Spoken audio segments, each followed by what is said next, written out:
ಶ್ರೀ ಗುರುಭ್ಯೋ ನಮಃ. ಲಕ್ಷ್ಮೀ ಶೋಭನದ ಚಿಂತನೆಯಲ್ಲಿ ಸುಮಾರು 5 ಪದ್ಯಗಳನ್ನು ಚಿಂತನೆ ಮಾಡಿದ್ವಿ.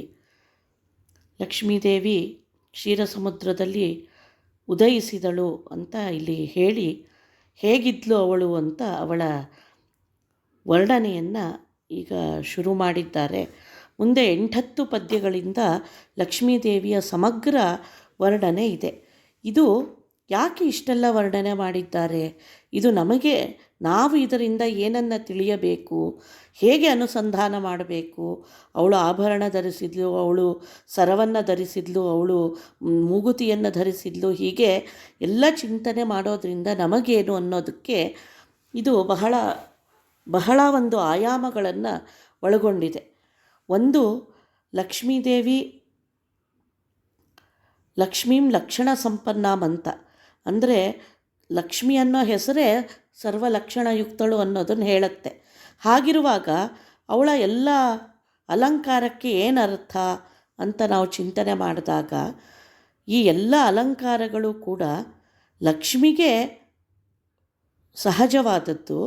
ಅದು ಬೇರೆಯವರಿಗೆ ಮಾಂಗಲ್ಯ ದ್ಯೋತಕ ಹೊರತು ಲಕ್ಷ್ಮಿ ಆ ಆಭರಣಗಳು ಸಾರ್ಥಕ್ಯವನ್ನು ಹೊಂದುತ್ತವೆ. ಆ ಅಲಂಕಾರ ಸಾರ್ಥಕ್ಯ ಲಕ್ಷ್ಮೀದೇವಿಯಿಂದಾಗಿ ಕಾಣಿಸಿಕೊಳ್ಳುತ್ತೆ.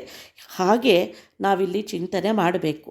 ಇನ್ನೊಂದು ಉದ್ದೇಶ ಏನಂದರೆ, ಲಕ್ಷ್ಮೀದೇವಿ ಹೇಗೆ ಭಗವಂತನ ಮೂಲ ರೂಪಕ್ಕೂ ಅವತಾರ ರೂಪಕ್ಕೂ ಭೇದ ಇಲ್ವೋ, ಹಾಗೆ ಲಕ್ಷ್ಮೀದೇವಿ ಉದಿಸಿ ಬಂದಾಗೂ ಕೂಡ ಹೇಗೆ ಅವಳು ಮೂಲ ರೂಪದಲ್ಲಿ ಸರ್ವ ಮಾಂಗಲ್ಯ ಸೂಚಕವಾಗಿ ಅಲಂಕೃತಳಾಗಿರ್ತಾಳೋ ಹಾಗೇ ಇಲ್ಲಿ ಕಾಣಿಸಿಕೊಂಡ್ಳು ಅಂತ ಹೇಳುವ ಮೂಲಕ ಇವಳು ಅವತಾರ ಮಾಡಿದಾಗೂ ಅಷ್ಟೇ ಅವಳಲ್ಲೂ ಕೂಡ ಯಾವುದೇ ನ್ಯೂನತೆಗಳಿರೋದಿಲ್ಲ ಅವತಾರ ರೂಪದಲ್ಲೂ ಅನ್ನೋದು ಇನ್ನೊಂದು ಮುಖ್ಯವಾದ ಚಿಂತನೆ. ಇನ್ನು ಇಲ್ಲಿ ಪ್ರಸಂಗ ಏನಿದೆ ಅಂದರೆ, ಕುಂದಿಲದಾನಂದ ಸಂದೋಹ ಉಣಿಸುವ ಅಂತ ಹೇಳಿದ್ದಾರೆ ಪದ್ಯದಲ್ಲಿ. ಇಲ್ಲಿ ಕ್ಷೀರಸಮುದ್ರದಲ್ಲಿ ಲಕ್ಷ್ಮಿ ಹುಟ್ಟಿ ಬಂದ ಸಮಯನೇ ಹಾಗೆ. ದುರ್ವಾಸರ ಶಾಪದಿಂದ ದೇವೇಂದ್ರ ತನ್ನ ಎಲ್ಲ ಸಂಪತ್ತನ್ನು ಕಳಕೊಂಡ ಸಂದರ್ಭದಲ್ಲಿ ಲಕ್ಷ್ಮಿಯ ಪ್ರಾದುರ್ಭಾವಕ್ಕಾಗಿ ಈ ಸಮುದ್ರ ಮಥನ ಅನ್ನೋದು ನಡೆಯುತ್ತೆ. ಅಂದರೆ ಸುರರಿಗೆ ತಾವು ಕಳೆದುಕೊಂಡ ಏನು ಅವರ ಆನಂದ ಇದೆ, ಅವರ ದೋಷಗಳು, ಅವರ ದಾರಿದ್ರ್ಯ ಎಲ್ಲವನ್ನ ನಾಶ ಮಾಡಲಿಕ್ಕೆ ಇಲ್ಲಿ ಲಕ್ಷ್ಮಿ ಅವತಾರ ಆಗಿದೆ. ಇದು ಏನು ಸೂಚಿಸುತ್ತೆ ಅಂದರೆ, ಅವಳ ಈ ಸ್ವರೂಪವನ್ನು ಚಿಂತನೆ ಮಾಡೋದ್ರಿಂದ ಎಲ್ಲ ಭಕ್ತರಿಗೂ ಅವರವರ ಯೋಗ್ಯತೆಗೆ ತಕ್ಕಂತೆ ಮಾಂಗಲ್ಯಗಳು ಉಂಟಾಗತ್ತೆ ಅನ್ನೋದನ್ನು ಸೂಚಿಸಲಿಕ್ಕಾಗೆ ಈ ಎಲ್ಲ ಅವಳ ಆ ಅಲಂಕಾರದ ವರ್ಣನೆ ಬಂದಿದೆ. ಇನ್ನೂ ಒಂದು ಏನು ಹೇಳಬೇಕು ಅಂದರೆ, ಭಾಗವತವಾಗಲಿ ಅಥವಾ ಸ್ಕಂದ ಪುರಾಣ ಮುಂತಾದ ಪುರಾಣಗಳು ಈ ಎಲ್ಲವನ್ನೂ ಕೂಡ ದೇವತೆಗಳು ಒಬ್ಬೊಬ್ಬರು ಬಂದು ಲಕ್ಷ್ಮೀದೇವಿ ಹುಟ್ಟಿ ಬಂದಾಗ ಸಮರ್ಪಣೆ ಮಾಡಿದರು ಅಂತ ವರ್ಣಿಸಿದ್ದಾವೆ. ಅಂದರೆ ಏನರ್ಥ, ಆ ವಸ್ತುಗಳ ಅಭಿಮಾನಿ ದೇವತೆಗಳು ಬಂದು ತಾವು ತಮ್ಮ ಸಮರ್ಪಣೆಯನ್ನು ಆ ಮೂಲಕ ತೋರಿಸಿಕೊಂಡರು ಲಕ್ಷ್ಮೀದೇವಿಯಲ್ಲಿ.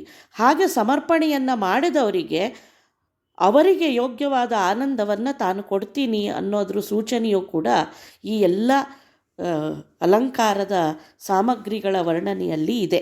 ಹೀಗೆ ಅನೇಕ ಆಯಾಮಗಳಿಂದ ತೆರೆದುಕೊಳ್ಳುವಂಥ ಒಂದು ಚಿಂತನೆ. ಇನ್ನು ಈ ಎಲ್ಲ ಪದ್ಯಗಳಲ್ಲೂ ವಧೂವರರನ್ನು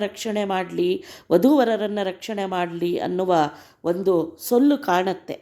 ಇದು ಪ್ರಸಂಗವೇ ಆಗಿದೆ. ಇದನ್ನು ವಾದಿರಾಜರೇ ಅಂದರೆ ಲಕ್ಷ್ಮೀನಾರಾಯಣರ ಒಂದು ಇಂತಹ ಮಂಗಳ ಸ್ವರೂಪದ ಚಿಂತನೆಯಿಂದ ಎಲ್ಲರಿಗೂ ಎಲ್ಲ ಮಾಂಗಲ್ಯವೂ ಉಂಟಾಗತ್ತೆ ಅನ್ನೋದನ್ನು ಅರಸಪ್ಪ ನಾಯಕನ ಮಗನ ಒಂದು ಅಕಾಲಿಕ ಮರಣದಲ್ಲಿ ಈ ಸ್ತೋತ್ರವನ್ನು ಪಠಿಸಿ ವಾದಿರಾಜರೇ ಅವನ ಅಪಮೃತ್ಯುವನ್ನು ಪರಿಹಾರ ಆಗಿದ್ದ ಒಂದು ವಿಷಯವನ್ನು ಐತಿಹ್ಯದಲ್ಲಿ ನಾವು ಅವರ ಕಥೆಯಲ್ಲಿ ಕಾಣ್ತೇವೆ.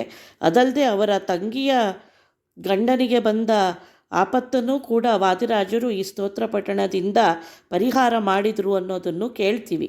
ಅಂದರೆ ವಧುವರರು ಅಂದ್ರೇನು, ಸಹಜವಾಗಿ ಅವರು ಮುಂದೆ ಎಲ್ಲ ಆರೋಗ್ಯ, ಆಯುಷ್ಯ ಇತ್ಯಾದಿ ಎಲ್ಲ ಮಂಗಲಗಳ ಆಕಾಂಕ್ಷೆಯನ್ನು ಹೊಂದಿರೋರು. ಹಾಗಾಗಿ ವಿಶೇಷವಾಗಿ ಅವರಿಗೆ ಎಲ್ಲ ಮಾಂಗಲ್ಯಗಳು ಸಿದ್ಧಿಸಲಿ ಅನ್ನೋ ಪ್ರಾರ್ಥನೆಯನ್ನು ಇಲ್ಲಿ ಮಾಡ್ತಾರೆ. ಇನ್ನೂ ಒಂದು ಏನಂದರೆ, ಈ ರೀತಿ ಮಾಂಗಲ್ಯಗಳು ಸಿದ್ಧಿಸಬೇಕಂದ್ರೆ ಮಂಗಲ ಸ್ವರೂಪಿಯಾಗಿ ಹೇಗಿರಬೇಕು ಒಬ್ಬ ಸ್ತ್ರೀ ಅನ್ನೋದನ್ನು ಕೂಡ ಇಲ್ಲಿ ಲಕ್ಷ್ಮೀದೇವಿ ತೋರಿಸಿಕೊಟ್ಟಿದ್ದಾಳೆ. ಅಂದರೆ ಮಂಗಲ ಸೂಚಕವಾದ ಚಿಹ್ನೆಗಳನ್ನು ಧರಿಸೋದ್ರಿಂದ ಅದು ನಮಗೆ ಶಾಶ್ವತವಾಗಿ ಉಳಿಯಲಿ ಅನ್ನೋ ಅನುಸಂಧಾನವು ಇಲ್ಲಿ ಇದೆ. ಇಷ್ಟೆಲ್ಲ ದೃಷ್ಟಿಯಿಂದ ಅವಳ ಅಲಂಕಾರದ ವರ್ಣನೆಯನ್ನು, ಅವಳ ಸ್ವರೂಪ, ಇನ್ನು ಮೇಲಿನಿಂದ ಕೆಳಗೆ ದೇವತೆಯನ್ನು ಧ್ಯಾನಿಸುವ ಕ್ರಮವೂ ಇಲ್ಲಿದೆ ಅಂತ ಹೇಳ್ಬೋದು. ಹೀಗೆ ಇಷ್ಟೆಲ್ಲ ರೀತಿಯಿಂದ ಮುಂದಿನ ಪದ್ಯಗಳ ಅನುಸಂಧಾನವನ್ನು ನಾವು ಮಾಡಬೇಕಾಗತ್ತೆ.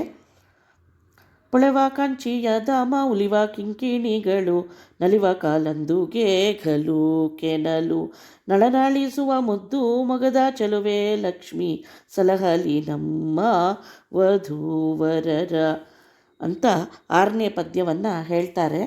ಇಲ್ಲಿ ಪೊಳೆವ ಕಾಂಚಿಯ ಧಾಮ, ಲಕ್ಷ್ಮೀದೇವಿ 2 ಕೈಯಲ್ಲಿ ಕಮಲವನ್ನು, ವರ ಅಭಯವನ್ನು ಎಲ್ಲ ಧರಿಸಿದ್ದಲ್ಲದೆ ಕಾಂಚಿಯ ಧಾಮ, ಸೊಂಟಕ್ಕೆ ಚಿಕ್ಕ ಚಿಕ್ಕ ಗಂಟೆಗಳಿಂದ ನಲಿತಾ ಇರುವ ಸೊಂಟದ ಪಟ್ಟಿಯನ್ನು ಕಟ್ಟಿದ್ದಾಳೆ. ಕಾಲಲ್ಲಿ ಕೂಡ ಗೆಜ್ಜೆಯು ಇದೆ. ಹೀಗೆ ಈ ಗೆಜ್ಜೆಗಳ ಗಲುರವದಿಂದ ನಲಿತಾ ಇರುವ ಮುದ್ದು ಮೊಗದ ಸುಂದರವಾದ ಮುಖವನ್ನು ಹೊಂದಿರುವ, ಮುಖ ಕಮಲವನ್ನು ಹೊಂದಿರುವ ಲಕ್ಷ್ಮೀದೇವಿ ವಧೂವರರನ್ನು ರಕ್ಷಣೆ ಮಾಡಲಿ ಅಂತಿಲ್ಲಿ ಹೇಳ್ತಾರೆ. ಇಲ್ಲಿ ನಲಿವ ಅಂತ ಹೇಳಿರೋದ್ರಿಂದ ನಾವಿನ್ನೇನು ಅನುಸಂಧಾನ ಮಾಡ್ಬೋದು ಅಂದರೆ, ಎಲ್ಲೋ ನಿಂತಿಲ್ಲ ಲಕ್ಷ್ಮೀದೇವಿ, ನಡೆದು ಬರ್ತಾ ಇದ್ದಾಳೆ. ಅಂದರೆ ಅನುಗ್ರಹ ರೂಪಳಾಗಿ ನಮ್ಮ ಕಡೆಗೆ ಬರ್ತಾ ಇದ್ದಾಳೆ ಅನ್ನೋ ಚಿಂತನೆ. ಓಡಾಡಿದಾಗ ತಾನೇ ಸಹಜವಾಗಿ ಅವಳ ಕೈಕಾಲುಗಳು ಅಲ್ಲಾಡಿದಾಗ, ನಡೆದು ಬಂದಾಗ ಸೊಂಟದ ಪಟ್ಟಿಯ ಗೆಜ್ಜೆಗಳಾಗಲಿ ಕಾಲಿನ ಗೆಜ್ಜೆಗಳಾಗಲಿ ಶಬ್ದ ಉಂಟು ಮಾಡುತ್ತೆ. ಆ ಶಬ್ದವೂ ಕೂಡ ಪರಮಾತ್ಮನನ್ನು ಸ್ತೋತ್ರನೇ ಮಾಡ್ತಾ ಇದೆ. ಅಲ್ಲಿ ಭಗವಂತನೆಡೆಗೆ ನಡೆದ ಹಾಗೆ ಅವಳು ನಮ್ಮನ್ನು ಉದ್ಧಾರ ಮಾಡೋಕ್ಕೆ ನಡೆದು ಬರ್ತಾ ಇದ್ದಾಳೆ ಅನ್ನೋದು ಇಲ್ಲಿ ಭಕ್ತರ ಅನುಸಂಧಾನ ಆಗಬೇಕಾಗತ್ತೆ. ಹೀಗೆ ಈ ರೀತಿ ನಮ್ಮ ಕಡೆ ಅನುಗ್ರಹಪೂರ್ವಕವಾಗಿ ಬರುತ್ತಿರುವ ಲಕ್ಷ್ಮೀದೇವಿ ನಮ್ಮನ್ನು ರಕ್ಷಣೆ ಮಾಡಲಿ ಅಂತ ಈ ಪದ್ಯದಿಂದ ಪ್ರಾರ್ಥನೆ ಮಾಡ್ತಾರೆ. ರನ್ನದ ಮೊಲೆಗಟ್ಟು ಚಿನ್ನಾದಾಭರಣಗಳ ಚೆನ್ನೆ ಮಹಾಲಕ್ಷ್ಮಿ ಧರಿಸಿದಳೆ, ಚೆನ್ನೆ ಮಹಾಲಕ್ಷ್ಮಿ ಧರಿಸಿದಳ ದೇವಿ ತನ್ನ ಮನ್ನೆಯ ವಧುವರರ ಸಲಹಲಿ. ಮುಖಕಮಲವನ್ನು ವರ್ಣಿಸಿದ ಮೇಲೆ ಲಕ್ಷ್ಮೀದೇವಿ ಸುಂದರವಾದ ರತ್ನಖಚಿತವಾದ ಕುಪ್ಪುಸವನ್ನು ತೊಟ್ಟಿದ್ದಾಳೆ ಅಂತ ಇಲ್ಲಿ ಚಿಂತನೆ ಮಾಡ್ತಾರೆ. ಅಂದರೆ ಮೇಲೆ ಮುಖ ಕಮಲವನ್ನು ಚಿಂತನೆ ಮಾಡಿದ ತಕ್ಷಣ ಮಾಂಗಲ್ಯವನ್ನು ಧರಿಸಿದ್ದಾಳೆ, ಆಭರಣಗಳನ್ನು ಹೊತ್ತಿದ್ದಾಳೆ ಅಂತ ಹೇಳಬೇಕಾದ್ರೆ ರತ್ನಖಚಿತವಾದ ಚಂದದ ಕುಪ್ಪುಸವನ್ನು ಕೂಡ ಲಕ್ಷ್ಮೀದೇವಿ ಧರಿಸಿ ಅದರ ಮೇಲೆ ಅನೇಕ ಆಭರಣಗಳನ್ನು ಧರಿಸಿದ್ದಾಳೆ. ಹೌದು, ಆಭರಣ ಎಲ್ಲ ಧರಿಸಿದ್ದಾಳೆ, ಅದಕ್ಕೆ ಚೆನ್ನಾಗಿ ಕಾಣ್ತಿದ್ದಾಳೆ ಅಂತಲ್ಲ. ನಾ ಮೊದಲೇ ಹೇಳಿದಂತೆ ಆ ಆಭರಣಗಳನ್ನು ಸಮರ್ಪಣೆ ಮಾಡಿದ ದೇವತೆಗಳಿಗೆ ಆನಂದವನ್ನು ಕೊಡಲಿಕ್ಕಾಗಿ, ಅವರ ಸೇವೆಯನ್ನು ತಗೊಳ್ಳಿಕ್ಕಾಗಿ ತಾನು ಅವರಿಂದ ಅಭಿಮನ್ಯವಾದ ಈ ಎಲ್ಲವನ್ನೂ ಧರಿಸಿದ್ದಾಳೆ. ಯಾಕೆಂದರೆ ಅವಳೇ ಸಹಜವಾಗಿ ಸರ್ವಲಕ್ಷಣಯುಕ್ತಳು. ಆ ಆಭರಣಗಳಿಂದ ಅವಳಿಗೆ ಸೌಂದರ್ಯವೋ ಲಕ್ಷಣವೋ ಬರಬೇಕಾಗಿಲ್ಲ. ಆದರೆ ಆ ದೇವತೆಗಳ ಮೇಲಿನ ಕೃಪೆಯಿಂದ ಸುರರ ಸೇವೆಯನ್ನು ತಗೊಳ್ಳಿಕ್ಕಾಗಿ ಲಕ್ಷ್ಮೀದೇವಿ ಈ ಎಲ್ಲ ಅಲಂಕಾರವನ್ನು ಮಾಡಿಕೊಂಡಿದ್ದಾಳೆ ಅನ್ನೋ ಚಿಂತನೆ ನಮಗೆ ಒಳ್ಳೆಯ ರಕ್ಷಣೆಯನ್ನು ಉಂಟು ಮಾಡುತ್ತೆ. ಈ ರೀತಿಯ ಚಿಂತನೆ ಅಂತಹ ಅನುಸಂಧಾನ ನಾವು ಮಾಡಬೇಕು. ಕುಂಭಾಕುಚದ ಮೇಲೆ ಇಂಬಿಟ್ಟ ಹಾರಗಳು ತುಂಬಿಗುರುಳ ಮುಖ ಕಮಲ, ತುಂಬಿಗುರುಳ ಮುಖ ಕಮಲದ ಮಹಾಲಕ್ಷ್ಮಿ ಜಗದಂಬೆ ವಧುವರರ ಸಲಹಲಿ ಶೋಭಾನೆ. ಇನ್ನು ಅವಳು ಕುಪ್ಪಸವನ್ನು ತೊಟ್ಟ ಅವಳ ವಕ್ಷಸ್ಥಳ ಕುಂಭಕುಚದಂತೆ, ಅಂದರೆ ತುಂಬಿದ ಕಲಶಗಳಂತೆ ಇದ್ದವು ಅಂತ ಹೇಳ್ತಾ ಇಲ್ಲಿ ಏನು ನಾವು ಅನುಸಂಧಾನ ಎಣಬೇಕು, ಜಗದಂಬೆ. ಯಾಕೆ ಅಂದರೆ ಇಡೀ ಜಗತ್ತನ್ನು ರಕ್ಷಣೆ ಮಾಡುವ ತಾಯಿ ಅವಳು. ಅವಳ ವಕ್ಷಸ್ಥಳವನ್ನು ಚಿಂತನೆ ಮಾಡುವಾಗ ನಮಗೆ ಅನಂತವಾದ ಸಮೃದ್ಧಿಯನ್ನು ಅವಳು ತಂದು ಕೊಡ್ತಾಳೆ. ಯಾಕೆಂದರೆ ಇಡೀ ಜಗತ್ತನ್ನು ಪೋಷಿಸುವ ಹೊಣೆ ಅವಳ ಮೇಲಿದೆ. ಅಂತಹ ಜಗದ ತಾಯಿ ಕುಂಭದಂತೆ ತುಂಬಿದ ಕಲಶಗಳಂತೆ ಇರುವ ವಕ್ಷಸ್ಥಳವನ್ನು ಹೊಂದಿದ್ದಾಳೆ. ಅದರ ಮೇಲೆ ಚೆನ್ನಾಗಿ ಒಪ್ಪುವ ಹಾರಗಳಿಂದ ಅಲಂಕೃತಳಾಗಿದ್ದಾಳೆ. ಇದರ ಜೊತೆ ತುಂಬಿ ಗುರುಳ ಮುಖಕಮಲ, ಅವಳ ಮುಖಕಮಲ ಎಷ್ಟು ಸುಂದರವಾಗಿ ಕಾಣ್ತಾ ಇದೆ ಅಂದರೆ ಇಲ್ಲಿ ಅವಳ ಕೂದಲೆಲ್ಲ ಗುಂಗುರಾದ ಕೂದಲಿನ ಮೇಲೆ ಕಮಲದಂತೆ ಕಂಡು ದುಂಬಿಗಳೆಲ್ಲ ಅವಳ ಮುಂಗುರುಳು ದುಂಬಿಯಂತೆ ಆ ಕಮಲದ ಸುತ್ತ ಸುತ್ತುತ್ತಿದೆಯೇನೋ ಅನ್ನೋ ಹಾಗೆ ಅವಳ ಮುಖವನ್ನೇ ಕಮಲ ಅಂತ ಚಿಂತನೆ ಮಾಡಿದರೆ ಅವಳ ಮುಂಗುರುಳು ದುಂಬಿಯಂತೆ ಆ ಮುಖವನ್ನು ಮುದ್ದಿನಿಂದ ಸವರ್ತಾ ಇದೆ ಅನ್ನುವ ಚಿಂತನೆಯಂತೆ ಒಂದು ಸುಂದರವಾದ ಉಪಮೆಯನ್ನು ಕೊಟ್ಟು ಹೀಗೆ ಲಕ್ಷ್ಮೀದೇವಿಯ ಮುಖಕಮಲ ಮತ್ತು ಅವಳ ವಕ್ಷಸ್ಥಳ ನಮ್ಮನ್ನು ರಕ್ಷಣೆ ಮಾಡಲಿ ಅಂತ ಪ್ರಾರ್ಥನೆ. ಮುತ್ತಿನ ಓಲೆಯ ನಿಟ್ಟಳೆ ಮಹಾಲಕ್ಷ್ಮಿ ಕಸ್ತೂರಿ ತಿಲಕ ಧರಿಸಿದಳೆ, ಕಸ್ತೂರಿ ತಿಲಕ ಧರಿಸಿದಳ ದೇವಿ ಸರ್ವತ್ರ ವಧುವರರ ಸಲಹಲಿ. ಮುಂದೆ ಮುಖವನ್ನು ವರ್ಣಿಸಿದ ಮೇಲೆ ಕಿವಿಗೆ ಒಳ್ಳೆಯ ಮುತ್ತಿನ ಓಲೆಯನ್ನು ಲಕ್ಷ್ಮೀದೇವಿ ಇಟ್ಟುಕೊಂಡಿದ್ದಾಳೆ. ಜೊತೆಗೆ ಕಸ್ತೂರಿಯಿಂದ ತುಂಬಿದ ತಿಲಕವನ್ನು ಧರಿಸಿದ್ದಾಳೆ. ಮುಖದಲ್ಲಿ ಲಕ್ಷಣ ಅಂದ್ರೇನು? ತಿಲಕವೇ. ಕುಂಕುಮ ಸಹಿತವಾದ ಕಸ್ತೂರಿಯ ಪರಿಮಳಿನಿಂದ ಕೂಡಿದ ಅತ್ಯಂತ ಸುಂದರವಾದ ತಿಲಕವನ್ನು ಲಕ್ಷ್ಮೀದೇವಿ ಇಟ್ಕೊಂಡು ಆ ಮುಖ ಲಕ್ಷಣದಿಂದ ಕಾಣ್ತಾ ಇದೆ. ಜೊತೆಗೆ ಮುತ್ತಿನಿಂದ ಕೂಡಿದ, ಅಂದರೆ ಮುತ್ತು ಅಂದರೆ ಉಪಲಕ್ಷಣತೆಯ ರತ್ನ ಖಚಿತ, ರತ್ನ ವಜ್ರ ವೈಡೂರ್ಯ ಯಾವ ಶ್ರೇಷ್ಠವಾದ ವಸ್ತುಗಳಿದೆ ಅದೆಲ್ಲವಿಂದ ಮಾಡಲ್ಪಟ್ಟ ಓಲೆಯನ್ನು ಲಕ್ಷ್ಮೀದೇವಿ ಕಿವಿಗೆ ಧರಿಸಿದ್ದಾಳೆ. ಇವೆಲ್ಲ ಅತ್ಯಂತ ಲಕ್ಷಣವನ್ನು ಸೂಚಿಸುವ ಅಲಂಕಾರ. ಒಬ್ಬ ಮಾಂಗಲ್ಯವನ್ನು ಹೊಂದುವ ಅಥವಾ ಅಪೇಕ್ಷಿಸುವ ಸ್ತ್ರೀ ತಾನು ಅವಶ್ಯವಾಗಿ ಧರಿಸಬೇಕಾದ ಆಭರಣಗಳಲ್ಲಿ ಇದೆಲ್ಲ ಸೇರಿದೆ. ಹಣೆಗೆ ಕುಂಕುಮ, ಕಿವಿಗೆ ಓಲೆ, ಇವೆಲ್ಲ ಸ್ತ್ರೀಗೆ ಲಕ್ಷಣವನ್ನು ತಂದುಕೊಡುವಂಥದ್ದು. ಅದನ್ನು ಲಕ್ಷ್ಮೀದೇವಿ ಇಲ್ಲಿ ಧರಿಸಿದ್ದಾಳೆ. ಈ ರೀತಿ ಚಿಂತನೆ ಮಾಡೋದ್ರಿಂದ ನಾವು ಲಕ್ಷಣವಂತರಾಗಬಹುದು ಅನ್ನೋ ಸೂಚನೆಯನ್ನು ಕೊಡ್ತಾ ಇಲ್ಲಿ ವರ್ಣಿಸಿದ್ದಾರೆ. ಇಂತಹ ಲಕ್ಷ್ಮೀದೇವಿ, ಇಂತಹ ಮುಖಕಮಲವನ್ನು ಹೊಂದಿರುವ ಆಭರಣಗಳನ್ನು ತೊಟ್ಟಿರುವ ಲಕ್ಷ್ಮೀದೇವಿ ನಮ್ಮನ್ನು ರಕ್ಷಿಸಲಿ, ಮುಖ್ಯವಾಗಿ ವಧೂವರರನ್ನು ರಕ್ಷಣೆ ಮಾಡಲಿ ಅಂತ ಪ್ರಾರ್ಥನೆ ಮಾಡ್ತಾ ಇದ್ದಾರೆ. ಅಂಬುಜ ನಯನಗಳ ಬಿಂಬಾದರದ ಶಶಿ ಬಿಂಬಾದಂತೆ ಸೇವಾ ಮೂಗುತಿ ಮಣಿಯ, ಶಶಿಬಿಂಬಾದಂತೆ ಸೇವಾ ಮೂಗುತಿ ಮಣಿಯ ಮಹಾಲಕ್ಷ್ಮಿ ಉಂಬುದಕಿಯಲಿ ವಧು ವರರ್ಗೆ ಶೋಭಾನೆ. ಅಂಬುಜ ನಯನಗಳ, ಕಿವಿಗೆ ಓಲೆ ಧರಿಸಿದರೆ ಅವಳ ಕಣ್ಣುಗಳು ಹೇಗಿದೆ ಅಂದರೆ ಅಂಬುಜ ನಯನಗಳು. ಅಂಬುಜ ಅಂದರೆ ಇಲ್ಲಿ ಕಮಲದಂತೆ ಕಣ್ಣು ಅಂತಲ್ಲ, ಕಮಲದಂಥ ಮುಖದಲ್ಲಿ ಕಮಲದ ಎಲೆಯಂತೆ ತಾವರೆ ದಳನಯನ ಅಂತ ದೇವರಿಗೆ ಹೇಗೆ ಹೇಳ್ತೀವೋ ಹಾಗೆ ಲಕ್ಷ್ಮೀದೇವಿಯ ಕಣ್ಣುಗಳು ಕೂಡ ಅರಳಿದ ಕಮಲದ ಎಲೆಯಂತೆ, ಅರಳುದಾವರೆಯಂತೆ ಅಗಲವಾದ ಕಣ್ಣುಗಳನ್ನು ಹೊಂದಿದ್ದಾಳೆ ಲಕ್ಷ್ಮೀದೇವಿ. ಅಂದ್ರೇನು? ಕರುಣಾಪೂರ್ಣವಾದ ದೃಷ್ಟಿಯನ್ನು ನಮ್ಮ ಮೇಲೆ ಹರಿಸ್ತಾ ಇದ್ದಾಳೆ ಅನ್ನೋದು ಇಲ್ಲಿ ಚಿಂತನೆ. ಅವಳು ತಾಯಿ ತಾನೇ, ಜಗದ ತಾಯಿ ಆದಮೇಲೆ ತನ್ನ ಎಲ್ಲ ಮಕ್ಕಳ ಮೇಲೂ ಎಷ್ಟು ದಯಾಪೂರ್ಣ ವಾತ್ಸಲ್ಯಪೂರ್ಣವಾದ ದೃಷ್ಟಿಯನ್ನು ತೋರ್ತಾ ಇದ್ದಾಳೆ ಅಂತ ನಾವು ಅವಳ ಕಣ್ಣುಗಳನ್ನು ಚಿಂತಿಸಬೇಕು. ಹೀಗೆ ಅಂಬುಜ ನಯನಗಳಂತಹ ಅರಳಿದ ದಾವರೆಯ ಎಸಳೆಯಂತಹ ಕಣ್ಣುಗಳುಳ್ಳ ಲಕ್ಷ್ಮೀದೇವಿ, ಜೊತೆಗೆ ಶಶಿಬಿಂಬದಂತೆ ಸಿವ ಮೂಗುತಿ ಮಣಿಯ, ಈ ಮೂಗುತಿಯನ್ನು ಚಂದ್ರನೇ ಕೊಟ್ಟಿದ್ದಾನೆ ಅಂತ ಸ್ಕಂದ ಪುರಾಣಾದಿಗಳು ಹೇಳ್ತಾವೆ. ಅಂದರೆ ಮುತ್ತಿಗೆಲ್ಲ ಅಭಿಮಾನಿ ಚಂದ್ರ. ಅವನ ಪ್ರೀತ್ಯರ್ಥವಾಗಿ ಅವನ ಬಿಂಬದಂತೆ ಕಾಣುವ, ಅಂದರೆ ಹೊಳೆಯುವ ಚಂದ್ರನ ಕಿರಣಗಳಂತೆ ತಂಪಾದ ಕಿರಣಗಳನ್ನು ಸೂಸುವ ಸುಂದರವಾದ ಮೂಗುತಿಯನ್ನು ಲಕ್ಷ್ಮೀದೇವಿ ಮೂಗಿಗೆ ಧರಿಸಿದ್ದಾಳೆ. ಹೀಗೆ ಕರುಣಾಪೂರ್ಣ ದೃಷ್ಟಿಯಿಂದ ತಂಪಾದ ಕಿರಣಗಳನ್ನು ಕಣ್ಣಿನಿಂದ, ಮೂಗಿನ ಆಭರಣದಿಂದ ಸೂಸುತ್ತಿರುವ ಆ ಲಕ್ಷ್ಮೀದೇವಿ ಉಂಬುದಕಿಯಲಿ, ಚಂದ್ರ ಅನ್ನುವವನು ಧಾನ್ಯದ ದೇವತೆ, ಮುಖ್ಯವಾಗಿ ಔಷಧಿಗಳು, ಧಾನ್ಯಗಳು ಎಲ್ಲವನ್ನ ಕೊಡುವವನು, ಅದರೆಲ್ಲರ ಸಸ್ಯದ ಅಭಿಮಾನಿ ಚಂದ್ರ ಅಂತೀವಿ. ಹಾಗಾಗಿ ಇಂತಹ ಚಂದ್ರನಿಂದ ಅಭಿಮನ್ಯವಾದ ಏನು ಧಾನ್ಯಾದಿ ಸಂಪತ್ತು ನಮಗೆ ಬೇಕೋ, ಆಹಾರ ಮುಖ್ಯ ನಮಗೆ ಇರಲಿಕ್ಕಾಗಿ, ಅಂತಹ ಸಮೃದ್ಧವಾದ ಅನ್ನವನ್ನು ಲಕ್ಷ್ಮೀದೇವಿ ಕೊಡ್ತಾಳೆ ಅಂತ ಈ ಮೂಲಕ ನಾವು ಚಿಂತನೆ ಮಾಡಬಹುದು ಅಂತ ಸೂಚಿಸ್ತಾರೆ ಇಲ್ಲಿ ವಾದಿರಾಜರು.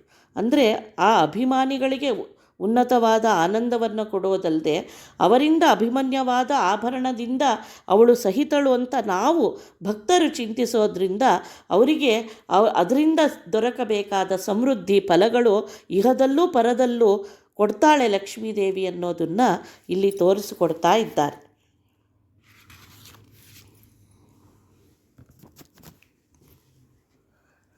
ಮುತ್ತಿನ ಕ್ಷತೆ ಇಟ್ಟು ನವರತ್ನದ ಮುಕುಟವ ನೆತ್ತಿಯ ಮೇಲೆ ಧರಿಸಿದಳೆ, ನೆತ್ತಿಯ ಮೇಲೆ ಧರಿಸಿದಳ ದೇವಿ ತನ್ನ ಭಕ್ತಿಯ ಜನರ ಸಲಹಲಿ ಶೋಭಾನೆ.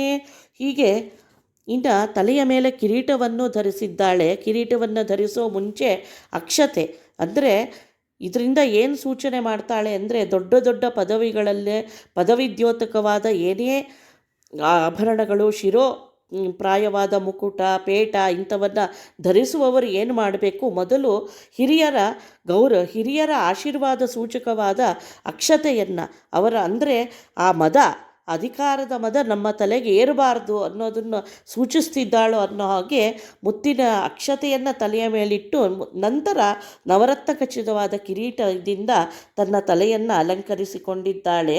ಇಂತಹ ಲಕ್ಷ್ಮೀದೇವಿ ತನ್ನ ಭಕ್ತಿಯ ಜನರ ಸಲಹಾಲಿ ಅಂದರೆ ಈ ಸಂಪತ್ತೆಲ್ಲ ಕೊಟ್ಟಾಗ ಇವಳು ಕೊಡೋದೇ ಸಂಪತ್ತು. ಈ ಇಹದ ಸಂಪತ್ತು ಬಂದಾಗ ಸಹಜವಾಗಿ ನಾವು ಮದದಲ್ಲಿ ಅಹಂಕಾರಾದಿಗಳಿಂದ ಮುಳುಗಿ ಹೋಗ್ತೇವೆ. ಅದರಿಂದ ಭಗವಂತನಲ್ಲಿ ಭಕ್ತಿ, ಹಿರಿಯರಲ್ಲಿ ಭಕ್ತಿ ಅನ್ನೋದು ನಾಶ ಆಗತ್ತೆ. ಅಂತಹ ಒಂದು ಸ್ಥಿತಿ ಭಕ್ತರಿಗೆ ಬರಬಾರ್ದು ಅಂತ ತಾನು ಅಕ್ಷತೆ ಇಟ್ಟಂತೆ ಅವಳ ಕರುಣಾಪೂರ್ಣವಾದ ದೃಷ್ಟಿ ನಮ್ಮ ಮೇಲೆ ಬಿದ್ದರೆ ಆ ಸಂಪತ್ತಿನಿಂದ ಉಂಟಾಗುವ ಮದ ನಮ್ಮನ್ನು ಕಾಡೋದಿಲ್ಲ ಅನ್ನೋದನ್ನು ಸೂಚಿಸುವುದಕ್ಕೋ ಅನ್ನೋಂತೆ ಲಕ್ಷ್ಮೀದೇವಿ ಅಕ್ಷತೆಯನ್ನೂ ಧರಿಸಿ ಅಂದರೆ ಭಗವಂತನ ಚಿಂತನೆ, ಭಗವಂತನ ಪ್ರೀತಿಪೂರ್ವಕವಾದ ಒಂದು ನೋಟ, ಅವಳ ಒಂದು ಕಟಾಕ್ಷ ಯಾವಾಗಲೂ ತನ್ನ ಮೇಲಿದೆ ಅನ್ನುವ ಅನುಸಂಧಾನದೊಂದಿಗೆ ಅಕ್ಷತೆಯನ್ನು ತಾನೂ ಧರಿಸಿ ಕಿರೀಟವನ್ನು ಧರಿಸಿದ್ದಾಳೆ.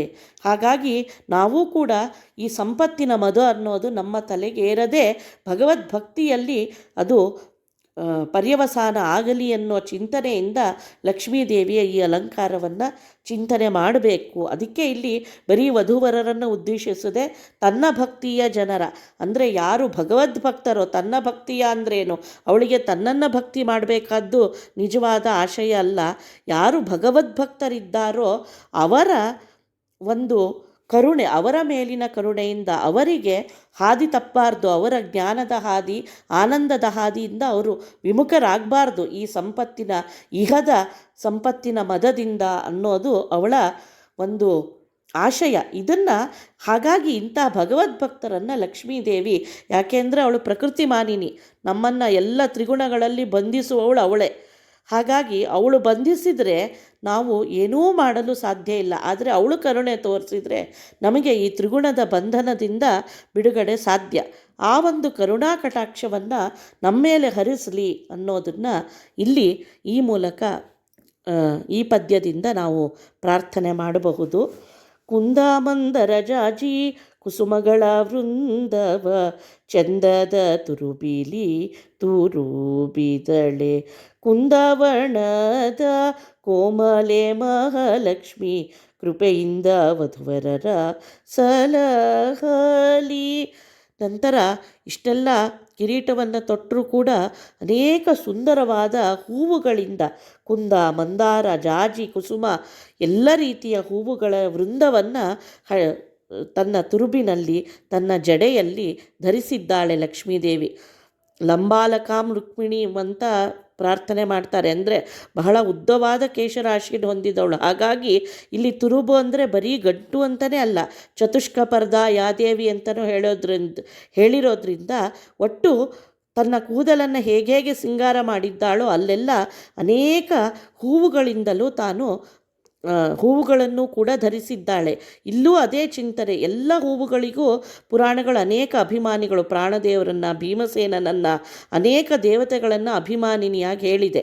ಹೀಗೆ ಎಲ್ಲರೂ ಭಕ್ತಿಯಿಂದ ಎಲ್ಲ ಸುರರು ಅಭಿಮಾನಿ ದೇವತೆಗಳು ತಂದು ಅರ್ಪಿಸಿದ್ದನ್ನು ದೇವರಿಗೆ ಸಮರ್ಪಣೆ ಅನ್ನೋ ದೃಷ್ಟಿಯಿಂದ ದೇವರಿಗೆ ತನ್ನಲ್ಲಿರುವ ಭಗವಂತನಿಗೆ ಸಮರ್ಪಣೆ ಅನ್ನೋ ದೃಷ್ಟಿಯಿಂದ ಲಕ್ಷ್ಮೀದೇವಿ ಎಲ್ಲ ಹೂವುಗಳಿಂದ ತಾನು ಧರಿಸಿ ಆ ಸುರರಿಗೂ ಕೂಡ ಅವರಿಗೂ ಕೂಡ ಆನಂದವನ್ನು ಕೊಡಲಿಕ್ಕಾಗಿ ಅನೇಕ ಹೂವುಗಳ ವೃಂದದಿಂದ ಅಲಂಕೃತಳಾಗಿದ್ದಾಳೆ.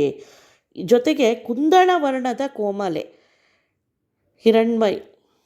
ಹಿರಣ್ಯವರ್ಣಾಂ ಹರಿಣೀಂ ಸುವರ್ಣ ರಜತಸ್ರಜಾಂ ಅಂತಲೇ ಶ್ರೀ ಸೂಕ್ತ ಹೇಳುತ್ತೆ. ಹೊಳೆಯುವ ಬಂಗಾರದ ಬಣ್ಣದ ಹೇಗೆ ಭಗವಂತನ ಇದ್ದಾನೋ ಅದೇ ಬಣ್ಣ ಲಕ್ಷ್ಮಿಯ ಸಹಜವಾದ ಬಣ್ಣ. ಅಂತಹ ಕುಂದಣದ ಅಂದರೆ ಎಂದೂ ಕುಂದದ ಹೊಳಪು ಕಳೆದುಕೊಳ್ಳದ ಜಾತರೂಪದ ವರ್ಣವನ್ನು ಹೊಳೆಯುವ ಬಂಗಾರದ ವರ್ಣದಿಂದ ಹೊಳೆಯುವ ಲಕ್ಷ್ಮೀದೇವಿ ಬಹಳ ಕೋಮಲೆ, ಜೊತೆಗೆ ಕಮಲದಂತಹ ಬಹಳ ಸೌಕುಮಾರ್ಯವನ್ನು ಹೊಂದಿರುವಂತಹ, ಹೊಳೆಯುವ ಬಣ್ಣವನ್ನು ಹೊಂದಿದ್ರೂ ಕೂಡ ಕೋಮಲತೆಯೂ ಕೂಡಿರುವಂಥ ಭಗವಂತನಲ್ಲಿ ಹೇಗೆ ವೈರುಧ್ಯವನ್ನು ಹೇಳ್ತೀವಿ, ಸೂರ್ಯಕೋಟಿ ಸಮಪ್ರಭ ಚಂದ್ರಕೋಟಿ ಸುಶೀತಲ, ಎರಡೂ ತಂಪು ಮತ್ತು ಪ್ರಕಾಶ ಎರಡನ್ನೂ ಒಟ್ಟಿಗೆ ಭಗವಂತ ಧರಿಸಿದ್ದಾನೋ ಹಾಗೆ ಲಕ್ಷ್ಮೀದೇವಿಯು ಕೂಡ ಹೊಳೆಯುತ್ತಿರುವ ಬಂಗಾರದ ಬಣ್ಣವನ್ನು ಹೊಂದಿದ್ರೂ ಕೂಡ ತುಂಬ ಕೋಮಲವಾದ ಸುಕುಮಾರವಾದ ಶರೀರವನ್ನು ಹೊಂದಿದ್ದಾಳೆ. ಅಂತಹ ಮಹಾಲಕ್ಷ್ಮಿ, ಎಲ್ಲ ಲಕ್ಷಣಗಳಿಂದ ತುಂಬಿದ ಲಕ್ಷ್ಮೀದೇವಿ ಕೃಪೆಯಿಂದ, ಅತ್ಯಂತ ಕೃಪೆಯಿಂದ ಈ ರೀತಿ ಅವಳನ್ನು ಚಿಂತನೆ ಮಾಡೋದ್ರಿಂದನೇ ನಮ್ಮಲ್ಲಿರುವ ದೋಷಗಳನ್ನು ನಿವಾರಣೆ ಮಾಡಿ ಎಲ್ಲ ಕಡೆಯಲ್ಲೂ ಸರ್ವತ್ರ ವಧುವರರ ಸಲಹಲಿ ಅಂತ ಹೇಳ್ತಾರೆ.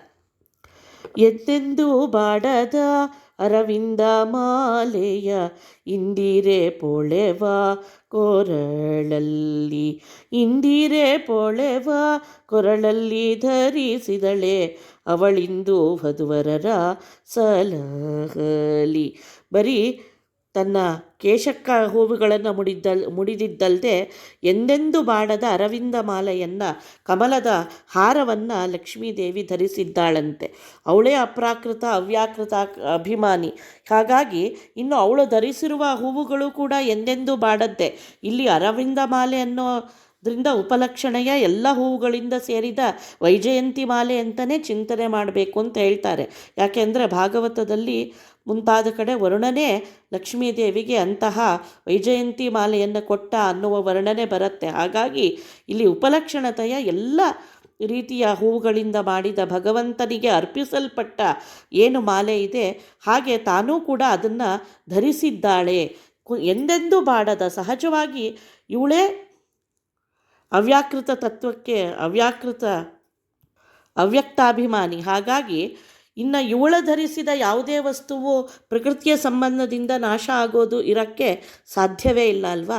ಹಾಗೆ ಮಾಲೆಯೂ ಕೂಡ ಎಂದೆಂದೂ ಬಾಡದ್ದು. ಅಂತಹ ಸುಂದರವಾದ ಮಾಲೆಯನ್ನು ಲಕ್ಷ್ಮೀದೇವಿ ಧರಿಸಿದ್ದಾಳೆ ಕೊರಳಲ್ಲಿ. ಅಂತಹ ಸರ್ವ ಪುಷ್ಪಗಳಿಂದ ಅಲಂಕೃತಳಾದ ಸುಂದರವಾದ ಲಕ್ಷಣಯುಕ್ತಳಾದ ಲಕ್ಷ್ಮೀದೇವಿ ವಧುವರರನ್ನು ರಕ್ಷಿಸಲಿ ಅಂತ ಪ್ರಾರ್ಥನೆ.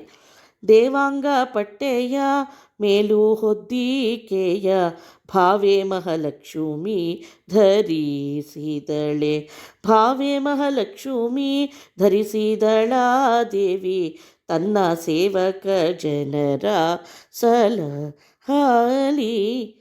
ದೇವಾಂಗ ಪಟ್ಟೆಯ ಅಂದರೆ ಅತ್ಯಂತ ಶ್ರೇಷ್ಠವಾದ ಒಂದು ಜಾತಿಯ ಪಟ್ಟೆಯನ್ನು ನೇಯುವ ಜನಾಂಗ ದೇವಾಂಗ ಅಂತ ಕರೀತಾರೆ.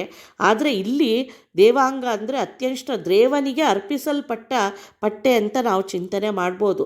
ಅಂದರೆ ವರುಣನೇ ಲಕ್ಷ್ಮೀದೇವಿಗೆ ಮೇಲೆ ಮತ್ತು ಕೆಳಗಿನ ಎರಡೂ ವಸ್ತ್ರಗಳನ್ನು ಕೊಟ್ಟಿದ್ದಾನೆ ಅಂತ ಪುರಾಣಗಳು ವರ್ಣನೆ ಮಾಡ್ತಾವೆ. ಅದನ್ನು ದೇವರಿಗೆ ಸಮರ್ಪಣೆ ಮಾಡಲ್ಪಟ್ಟ ಅತ್ಯಂತ ಉತ್ಕೃಷ್ಟವಾದ ವಸ್ತ್ರವನ್ನು, ಮೇಲು ಹೊದ್ದಿಕೆ ಮತ್ತು ಕೆಳವಸ್ತ್ರ ಎರಡನ್ನೂ ಕೂಡ ಲಕ್ಷ್ಮೀದೇವಿ ಧರಿಸಿಕೊಂಡಿದ್ದಾಳೆ. ಅಂದರೆ ಪರಿಪೂರ್ಣ ವಸ್ತ್ರದಿಂದ ತುಂಬಿರಬೇಕು ಲೋಕದಲ್ಲಿ. ಸ್ತ್ರೀಯರಾಗಲಿ ಪುರುಷರಾಗಲಿ